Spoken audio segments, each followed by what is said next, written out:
샬롬, 간밤에도 잘 주무셨나요? 하나님께서 여러분들을 지키셔서 오늘도 새로운 날을 맞게 하신 줄로 믿습니다. 오늘도 주신 기회를 하나님께 영광 돌리며 살기를 소망합니다. 기도하겠습니다. 하나님 아버지, 우리를 깨워주셔서 하나님 앞에 가장 먼저 첫 시간을 무릎 꿇게 하심을 감사합니다. 하나님, 우리는 하나님께 예배할 수밖에 없는 그러한 존재로 만들어졌음을 고백드립니다. 하나님께 예배함으로 능력을 공급받습니다. 하나님께 예배함으로 지혜를 공급받습니다. 하나님께 예배함으로 하나님과 동행하는 삶을 살기로 결단합니다. 하나님께 예배함으로 하나님 편에 서기를 결단합니다. 주님, 오늘도 우리의 삶을 다스려 주시고 우리를 인도하여 주셔서 하나님의 뜻을 행하는, 하나님께 기쁨이 되는 이 하루가 되게 하여 주옵소서. 우리의 삶을 온전히 주님께 의탁하오며 예수 그리스도의 이름으로 기도하옵나이다. 아멘. 다 함께 찬송가 484장 찬양 드립니다.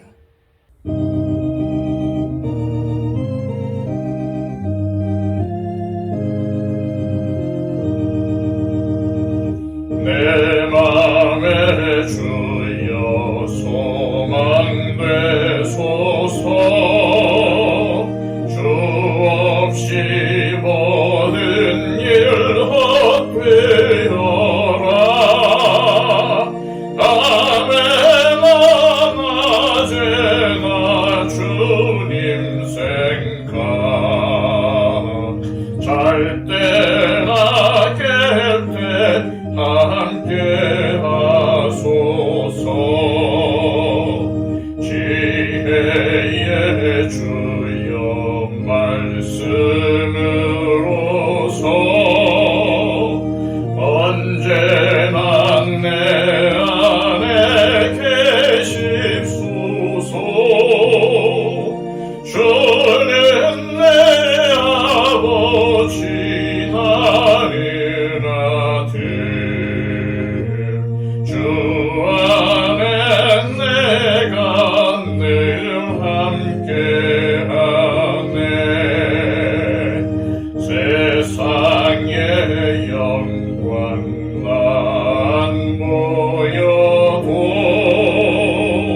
언제나 주님은 나의 기여. 주님만 내 맘에 계시오니 영원한 주님 참 귀하셔라. 영원한 주님 내 승리의 주, 하늘의 기쁨을 주옵소서. 어떠한 고난이 닥쳐와도 만유의 주여 소망 되소서.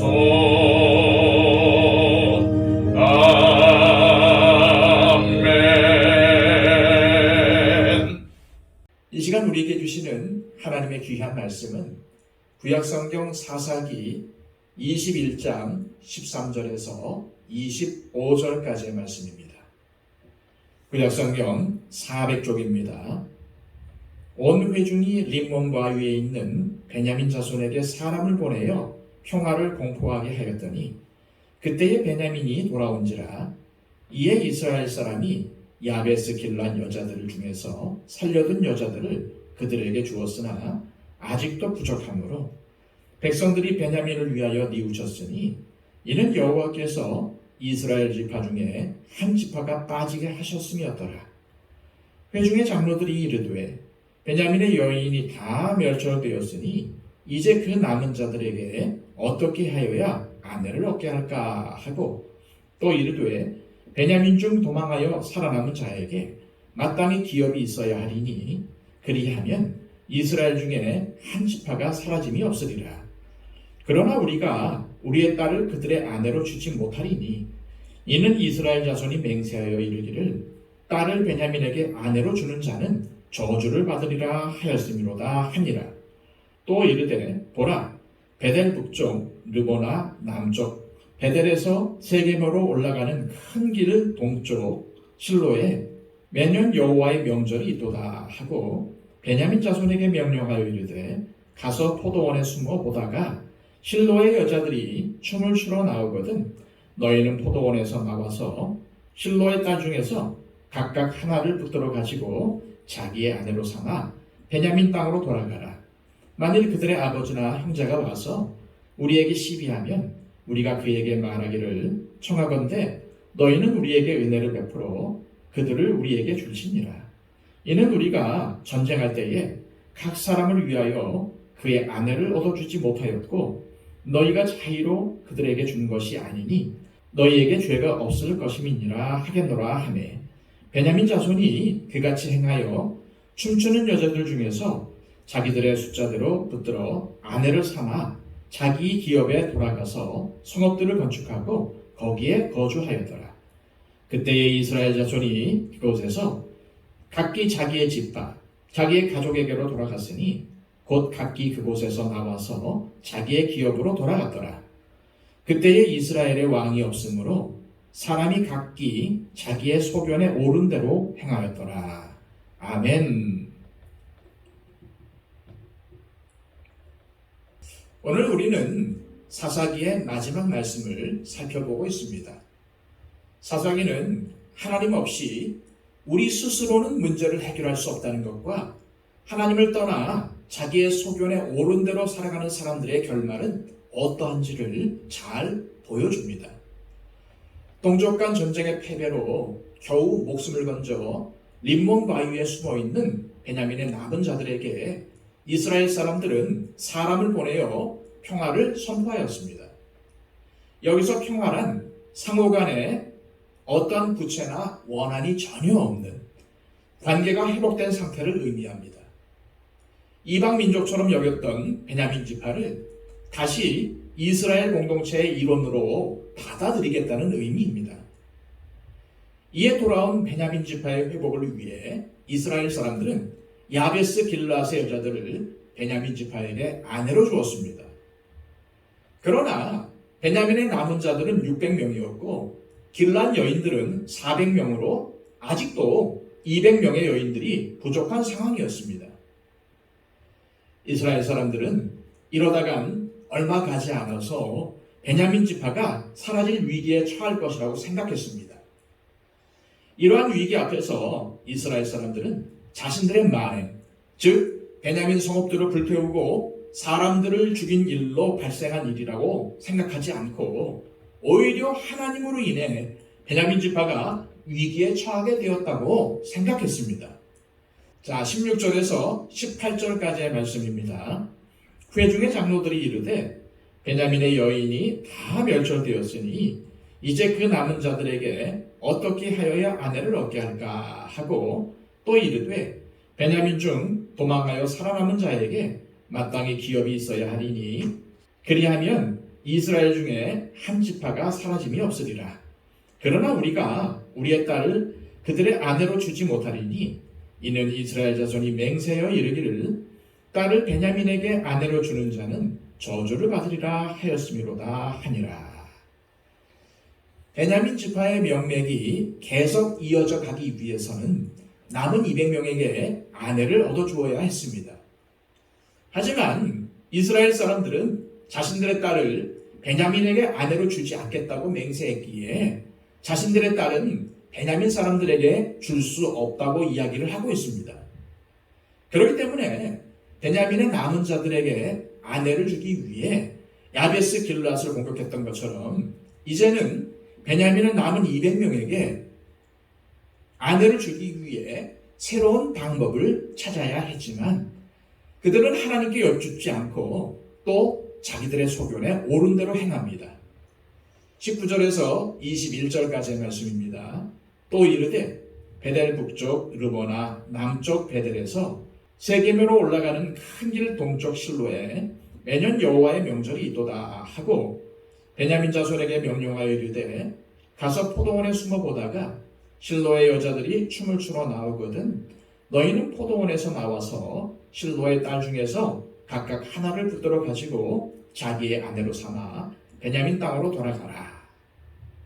실로는 당시 하나님의 언약궤와 성막이 있었던 곳으로 이스라엘 백성에게는 종교적으로 굉장히 중요한 곳이었습니다.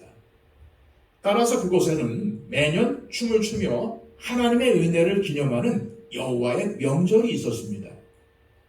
오늘 본문에 나오는 명절이 어떠한 명절인지는 모르겠지만 이는 이스라엘 백성들과 관련된 중요한 날이며 하나님을 기념하고 이스라엘이 기뻐하는 날이었을 것입니다. 그런데 이스라엘의 장로들은 하나님의 은혜를 기억하는 여호와의 명절을 자신들의 목적을 이루기 위해 베냐민의 남은 200명에게 여호와의 명절에 춤을 추러 나오는 여자들을 강제로 아내로 삼아 베냐민 땅으로 돌아가도록 한 것이었습니다. 이런 악한 생각이 백성들을 올바른 방향으로 인도해야 할 이스라엘 장로들에게서 나왔다는 것은 하나님을 왕으로 인정하지 않는 당시 이스라엘의 영적 상태를 볼 수 있습니다. 이뿐만이 아닙니다. 이스라엘의 장로들은 이후에 발생할 수 있는 사태들에 대해서도 대비한 모습을 볼 수 있습니다. 22절입니다. 만일 그의 아버지나 형제가 와서 우리에게 시비하면 우리가 그에게 말하기를 정하건대 너희는 우리에게 은혜를 베풀어 그들을 우리에게 줄지니라. 이는 우리가 전쟁할 때에 각 사람을 위하여 그의 아내를 얻어주지 못하였고 너희가 자의로 그들에게 준 것이 아니니 너희에게 죄가 없을 것임이니라 하겠노라 하매. 이스라엘 장로들은 베냐민 사람들에게 납치된 여인들의 아버지나 형제가 와서 왜 자신의 딸을 자매를 납치해 가냐고 항의를 할 경우 은혜를 베풀어 달라고 말하며 딸들을 베냐민 사람들에게 준 방식이 자의로 준 것이 아니기 때문에 베냐민에게 딸을 주지 않겠다는 맹세를 어긴 것이 아니며 죽음의 저주도 임하지 않을 것이라고 말하겠다고 합니다. 하지만 똑같은 논리를 적용해 보면은 베냐민 자손들이 장로들의 딸을 납치하여도 그들이 딸을 스스로 준 것이 아니기 때문에 죽음의 저주를 당하지 않고 베냐민 지파는 자신들의 기업을 이어갈 수 있음에도 자신들의 딸들은 대상에서 제외하는 모습을 볼 수 있습니다. 이를 통해 우리는 이스라엘 백성의 지도자인 장로들이 베냐민 지파를 불쌍히 여기고 있지만은 자신들은 희생하지 않으려는 이기적인 모습을 볼 수 있습니다. 이스라엘 장로들의 방책을 들은 베냐민 사람들은 즉시 행동으로 옮겼습니다. 포도원에 숨어서 춤을 추는 여자들이 나오기를 기다렸고 여자들이 나오자 베냐민의 남은 자들은 여자들을 납치하여 자신들의 기업으로 돌아갔습니다. 그리고 베냐민 지파를 위해 모였던 이스라엘 사람들 또한 마치 아무 일도 없던 것처럼 자신들의 기업으로 돌아가고 말았습니다. 이 모든 일들은 19장에 나오는 레위인이 하나님의 말씀을 어기고 자기 소견에 옳은 대로 행하여 첩을 얻은 것이 시발점이 되어 벌어진 사건들입니다. 레위인이 첩을 얻은 것이 결국 이스라엘과 베냐민 지파 간의 전쟁의 도화선이 되었고 이로 인해서 발생한 문제를 해결하기 위해 야베스 길라앗과 실로의 여인들이 희생되어야 했습니다. 사사기의 기록자는 이러한 일들이 일어난 이유를 다시 한번 설명하면서 사사기를 마무리하고 있습니다. 25절입니다. 그때에 이스라엘에 왕이 없으므로 사람이 각기 자기의 소견에 옳은 대로 행하였더라. 오늘 본문은 하나님을 믿는 자들이 하나님의 말씀대로 살지 않고 각각 자기의 소견에 옳은 대로 살아간다면 어떠한 결과를 맞이하게 되는지를 잘 보여주고 있습니다. 특히 사사기 마지막 부분에 등장하는 입에 담지 못할 끔찍한 사건들은 하나님을 떠난 이스라엘이 자신의 소견에 옳은 대로 결정하고 문제를 해결해 나갔던 결과였습니다. 지금 우리 역시도 살면서 많은 선택의 길과 여러 어려움들을 만날 때가 있습니다. 그럴 때에 하나님을 떠나 자신의 소견에 옳은 대로 살았던 이스라엘 사람들처럼 내 눈에 보기에 좋은 것을 따라, 내 귀에 들리는 좋은 소리를 따라, 내가 느끼는 감정에 따라 살아가는 것이 아니라 우리의 왕 대신 하나님의 통치를 받아 하나님의 백성으로 살아가시기를 소망합니다. 이 시간 기도하실 때 하나님 사사기를 통해 우리의 모습을 발견하게 하심을 감사합니다. 하나님의 자녀라면서도 하나님의 자녀답지 못한 모습이 여전히 우리 안에 있습니다.